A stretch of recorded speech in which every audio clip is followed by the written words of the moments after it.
Perkenalkan, nama saya Ginta Barus. Baik, di sini saya akan menjelaskan tentang perbanyakan generatif dan vegetatif. Apa itu generatif? Generatif adalah perbanyakan kakao secara generatif, yaitu teknik perbanyakan kakao menggunakan biji yang merupakan hasil dari tanaman kakao sebelumnya. Hasil pengamatan yang saya lakukan, yaitu tentang pengamatan saya yang saya lakukan, yaitu pertama, jumlah biji yang ditanam adalah 28, 12 diantaranya hidup dan 16 diantaranya mati. Panjang akar itu 9 hingga 12 cm. Panjang daun paling tinggi itu 9,5 cm dan panjang daun paling rendah itu 7 cm. Jumlah daun itu rata-rata itu 4 sampai 6 helai daun. Tinggi tanaman itu mencapai 10 cm, diameter dari daun itu 4 cm, serta tunas yang tumbuh itu 1.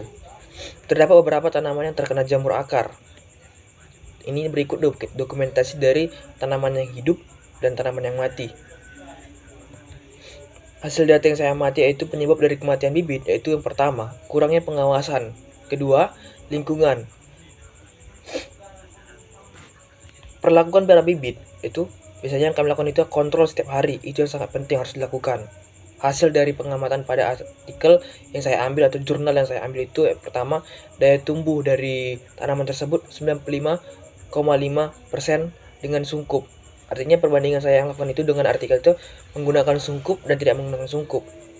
Daya tahan tubuh yang ibaratnya daya tumbuhnya tanaman tersebut, kakao, 76,1% itu menggunakan tanpa sungkup. Berikut dokumentasi pengukuran yang saya lakukan pada pengamatan saya. Di sini saya mengamati yaitu pengukuran menggunakan penggaris. Di sini saya mengukur akar, daun, serta lebar daun. Hasil datanya ditemukan bahwa adanya akar jamur pada beberapa bibit. Adanya jamur pada akar kakao mengurangi viabilitas dengan cepat. Artinya apa? Mengurangi pertumbuhan pada bibit tersebut. Akar jamur disebabkan karena tanaman mendapatkan jumlah air yang berlebihan, menginginkan cuaca yang sangat hujan. Karena pada saat pembibitan tersebut kami meninggalkan tanaman tersebut karena libur, jadi akibatnya pada saat libur itu cuaca hujan sangat tinggi sehingga bibit pada penelitian kami itu tergenang air, artinya tergenang air sepenuhnya, jadi sehingga membuat tanaman itu terhambat pada pertumbuhannya sehingga ada yang beberapa mati. Yang kedua itu stek. Stek merupakan metode pembanyakan tanaman di mana sebagian dari tanaman yang sehat dipotong atau dipisahkan dan kemudian ditanam untuk tumbuh menjadi tanaman yang baru. Artinya apa? Tanaman yang kita ambil itu, bagian-bagian dari tanaman itu yang kita ambil itu adalah bagian yang tumbuh tanaman yang sehat. Setelah itu kita potong. Setelah kita potong itu kita tanam kembali untuk menjadi tanaman yang baru. Hasil analisa yang saya lakukan itu tentang pengamatan saya itu keterangannya ada 40 bibit, artinya 40 polybag. Keberhasilan stek itu ada 65%. Yang antaranya itu ada hidup 26 bibit dan 14 bibit yang mati. Akar masih tipis atau halus karena ini stek, dan 3 enters terkena hama kutu putih. Pada enters yang mati tidak ada perlakuan sungkup sehingga diduga enters tersebut tidak mendapatkan kelembapan yang cukup dan terkena sinar matahari yang berlebihan. Karena keberhasilan pada stek itu atau tanaman itu dilihat dari sungkup dan tidak sungkup. Keberhasilan pada sungkup itu biasanya sangat tinggi karena itu mempengaruhi kelembapan pada tanaman tersebut. Berikut adalah dokumentasi tentang kutu putih tanaman yang kami dapatkan pada penelitian. Berikut juga pengukuran yang kami lakukan pada penelitian tersebut, yaitu di mana kami mengamati tanaman tersebut mulai dari tumbuhnya tunas, tumbuhnya akar, tingginya tunasnya, terus itu penyakit atau apa yang dialami oleh tanaman tersebut sehingga tanaman tersebut terhambat atau apa yang dideritanya gitu, penyakit apa, seperti yang tadi saya katakan ada yang terkena kutu putih. Permasalahan pada tanaman tersebut yaitu yang saya ambil dari jurnal, yaitu penelitian ini bertujuan untuk mengetahui pengaruh klon, sumber stek, dan konsentrasi zat mengatur tumbuh terdapat pada tanaman dan perakaran tanaman stek.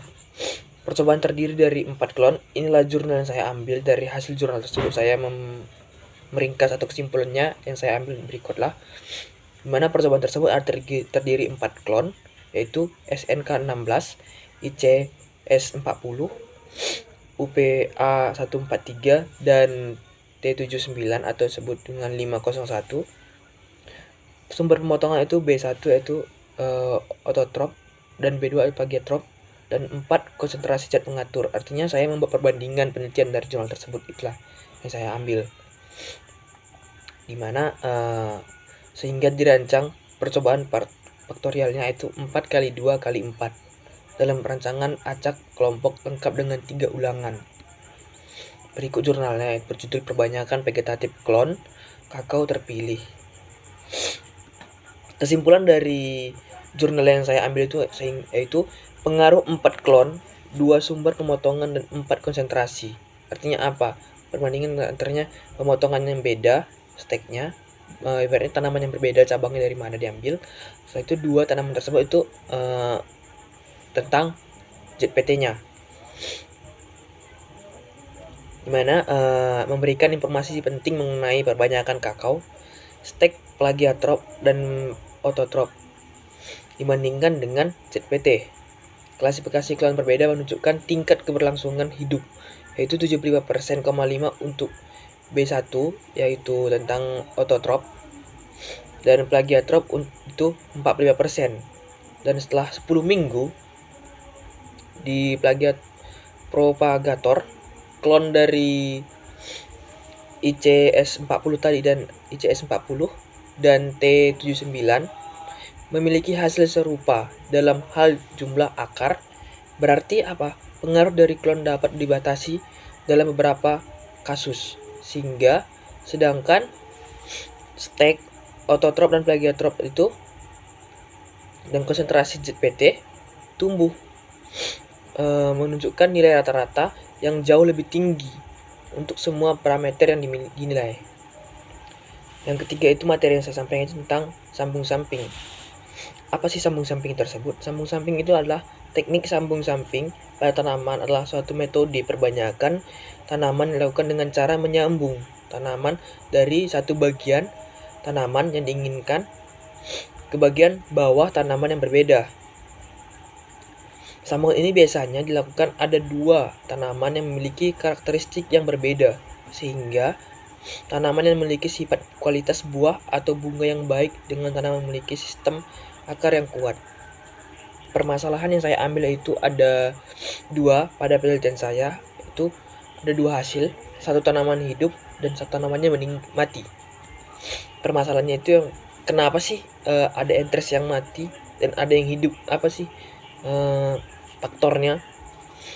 Entres yang mati itu dikarenakan apa? Yang pertama, ikatan plastik yang menutupi entres sedikit longgar mengakibatkan air hujan masuk, yaitu air hujan masuk, udara dari luar mempengaruhi juga, sehingga entres tersebut mati, yang dapat mengakibatkan tanaman tersebut terkena penyakit gitu oleh faktor luar yang mempengaruhi.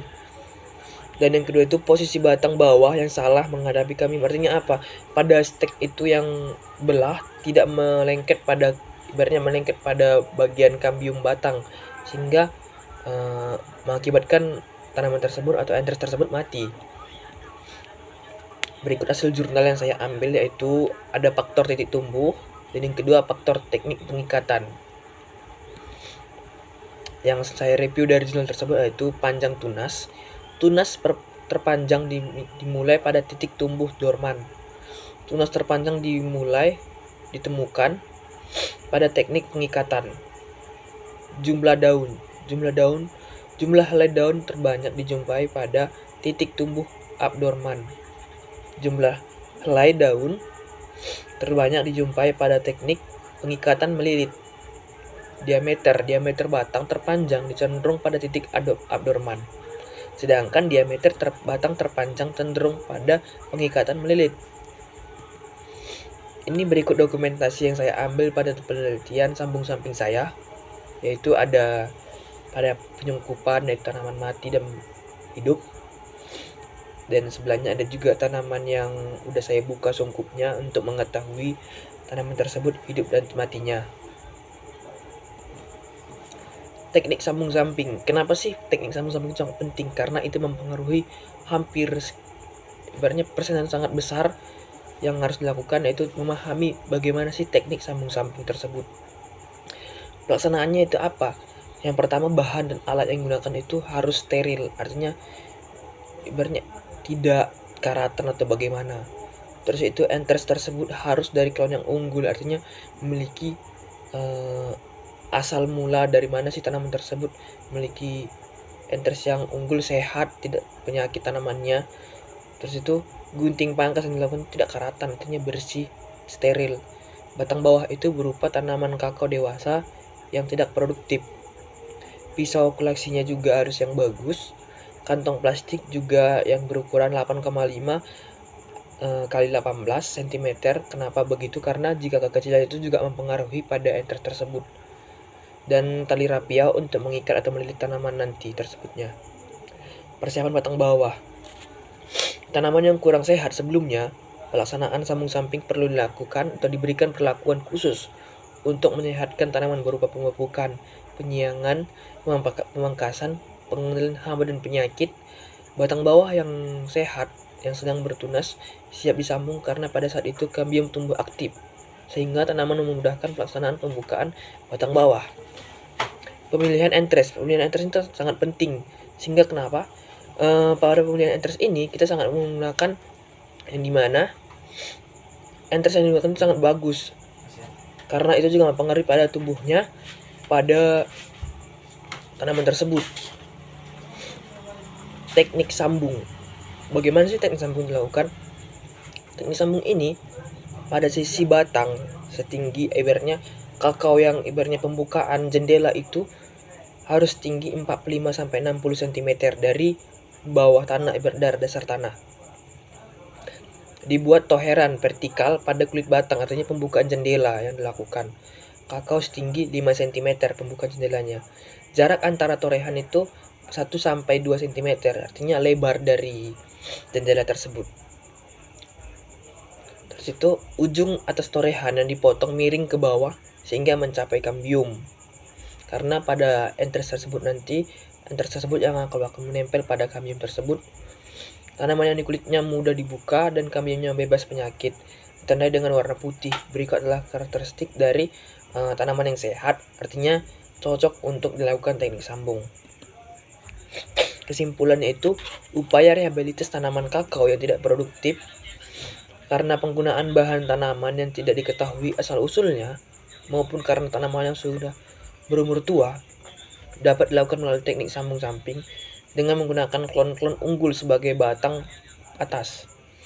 Karena kenapa? Pada teknik sambung samping ini sangat penting dilakukan, yaitu mulai dari alatnya yang diperhatikan, batang kakao yang digunakan untuk tempat atau tempat yang dilakukan teknik sambungnya. Terus itu juga entres yang dipilih itu harus bebas dari penyakit, artinya unggul, asal usulnya jelas. Itu sangat penting. Terus itu teknik dari memperlakukan dari teknik sambung ini itu sangat penting. Kenapa? Karena pada penyayatan entres itu harus menyambung pada batang kambium tersebut, karena itu juga mempengaruhi. Terus itu penyungkupan itu harus tidak ada udara atau apapun yang bisa masuk ke dalam sungkup tersebut, sehingga tanaman pada entres tersebut nantinya bakal bebas dari penyakit atau jamur gitu. Terus pengikatan itu sangat penting. Kenapa? Untuk mempengaruhi kerapatan dari tanaman tersebut dan keberhasilannya. Mungkin berikutlah dari penyampaian saya. Jika ada kesalahan kata, saya minta maaf. Sekian dari pemaparan saya. Terima kasih.